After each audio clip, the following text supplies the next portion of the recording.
दोस्तों, आज हम बात करेंगे इतिहास के सबसे चर्चित समुद्री हादसे की, जिसे लोग टाइटैनिक के नाम से जानते हैं। यह कहानी सिर्फ एक जहाज के डूबने की नहीं, बल्कि इंसानी ख्वाबों, जज्बातों और गलतियों की भी है। एक, टाइटैनिक का परिचय और निर्माण। टाइटैनिक एक ऐसा जहाज था जिसे डूब न सकने वाला कहा गया। इसे व्हाइट स्टार लाइन नाम की कंपनी ने बनवाया था। 1.1 निर्माण की कहानी। स्थान इस जहाज को बेलफास्ट, आयरलैंड में हारलैंड वुल्फ के शिपयार्ड में बनाया गया। समय इसका निर्माण 1909 में शुरू हुआ और 1912 में पूरा हुआ। खासियतें। यह अपने समय का सबसे बड़ा और शानदार जहाज था। इसकी लंबाई 882.5 फीट थी और वजन 46,328 टन। इसमें 10 डेक्स थे और इसे 2,224 यात्रियों को ले जाने के लिए डिजाइन किया गया था। 1.2 आधुनिक तकनीक और दावा। टाइटैनिक में वाटरटाइट कंपार्टमेंट्स थे जो इसे बेहद सुरक्षित बनाते थे। इस वजह से इसे अनसिंकेबल यानी अडूबने वाला कहा गया। 2. टाइटैनिक की पहली यात्रा। टाइटैनिक ने अपनी पहली और आखिरी यात्रा 10 अप्रैल 1912 को शुरू की। 2.1 यात्रा का रूट। शुरुआत साउथहैम्पटन, इंग्लैंड। स्टॉप्स चरबर्ग, फ्रांस और क्वींसटाउन, आयरलैंड। गंतव्य न्यूयॉर्क, अमेरिका। 2.2 यात्री वर्गीकरण। पहला वर्ग फर्स्ट क्लास। इसमें दुनिया के सबसे अमीर और मशहूर लोग सवार थे, जैसे जॉन जाकोब एस्टफोर और बेंजामिन गुग्गेनहे। उनके लिए जहाज पर शानदार सुविधाएं थीं, जैसे ग्रैंड स्टेयरकेस, स्विमिंग पूल और लक्सुरियस कैबिन्स। दूसरा वर्ग सेकंड क्लास। इसमें टीचर्स, डॉक्टर्स और अन्य प्रोफेशंस थे। तीसरा वर्ग थर्ड क्लास। इसमें ज्यादातर मजदूर और प्रवासी थे जो अमेरिका में बेहतर जिंदगी की तलाश में जा रहे थे। 2.3 माहौल। यात्रा की शुरुआत शांत और सुखद थी।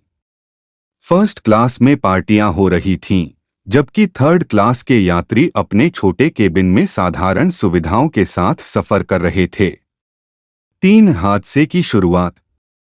14 अप्रैल 1912 की रात, जब सब कुछ सामान्य लग रहा था, तब एक ऐसा हादसा हुआ जिसने सब कुछ बदल दिया। 3.1 टकराव की घटना। समय रात 11:40 बजे। आइसबर्ग से टकराव। जहाज के दाईं तरफ एक बड़ा आइसबर्ग आ गया। लुकआउट्स ने आइसबर्ग देखा, लेकिन तब तक बहुत देर हो चुकी थी। टक्कर के बाद आइसबर्ग ने जहाज के 5 वाटरटाइट कंपार्टमेंट्स में छेद कर दिए। 3.2 प्रतिक्रिया। जहाज का डिजाइन ऐसा था कि अगर 4 कंपार्टमेंट्स में पानी भरता तो वह बच सकता था, लेकिन 5 कंपार्टमेंट्स में पानी भरने से जहाज का डूबना तय था। कप्तान एडवर्ड स्मिथ और जहाज के इंजीनियरों ने जल्दी से हालात को समझने की कोशिश की। 4. डूबने की प्रक्रिया। टाइटैनिक को पूरी तरह डूबने में लगभग 2 घंटे 40 मिनट लगे। 4.1 लाइफ बोट्स की समस्या। जहाज पर सिर्फ 20 लाइफ बोट्स थीं, जबकि यात्रियों को बचाने के लिए कम से कम 64 लाइफ बोट्स की जरूरत थी। ज्यादातर लाइफ बोट्स खाली छोड़ी गईं, क्योंकि लोग घबराए हुए थे और सही तरीके से निर्देश नहीं दिए गए। विमेन एंड चिल्ड्रन फर्स्ट के नियम का पालन हुआ, लेकिन कई पुरुष और थर्ड क्लास यात्री लाइफ बोट्स तक नहीं पहुंच पाए। 4.2 अंतिम क्षण। 1:30 AM जहाज का आगे का हिस्सा पानी में समा गया। 2:20 AM टाइटैनिक 2 हिस्सों में टूटकर डूब गया। पानी का तापमान -2 डिग्री सेल्सियस था, जिससे ज्यादातर लोग हाइपोथर्मिया का शिकार हो गए। 5. हादसे के बाद।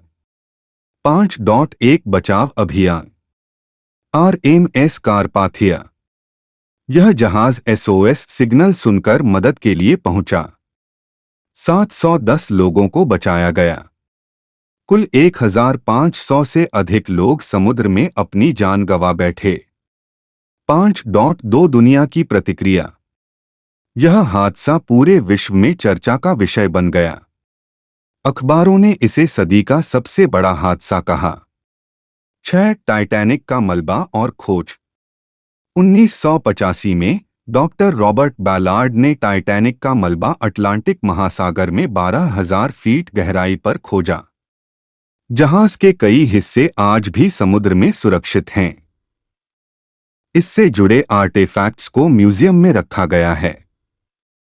7 टाइटैनिक से जुड़ी रोचक बातें। 1 टाइटैनिक का चौथा फन्नल चिमनी सिर्फ दिखावे के लिए था। 2 जहाज पर 6 भारतीय यात्री भी थे, जिनमें से सिर्फ एक बच पाया। 3 हादसे के बाद इंटरनेशनल आइस पेट्रोल की स्थापना हुई, जो समुद्री यात्राओं को सुरक्षित बनाती है। 4 1997 में जेम्स कैमरॉन ने टाइटैनिक पर आधारित एक फिल्म बनाई, जिसने 11 ऑस्कर अवार्ड्स जीते। 8 टाइटैनिक से मिली सीख। ओवर कॉन्फिडेंस जहाज को अनसिंकेबल कहना एक बड़ी भूल साबित हुई। सेफ्टी मेजर्स की अनदेखी, लाइफ बोट्स की कमी और ट्रेनिंग की कमी हादसे का बड़ा कारण बनी। प्रकृति के सामने इंसान की लाचारी। यह हादसा हमें सिखाता है कि प्रकृति के आगे इंसान कितना भी आधुनिक क्यों न हो, छोटा ही है। 9 निष्कर्ष। टाइटैनिक की कहानी सिर्फ एक जहाज के डूबने की नहीं, बल्कि इंसानी जज्बातों, गलतियों और बहादुरी की भी है। यह हमें सिखाती है कि तकनीक चाहे कितनी भी उन्नत क्यों न हो, प्रकृति के आगे हमेशा सावधानी बरतनी चाहिए। Call to action. अगर आपको यह कहानी पसंद आई हो तो लाइक, शेयर और सब्सक्राइब करना न भूलें। और कमेंट में बताएं कि इस हादसे से आपने क्या सीखा। कहानी को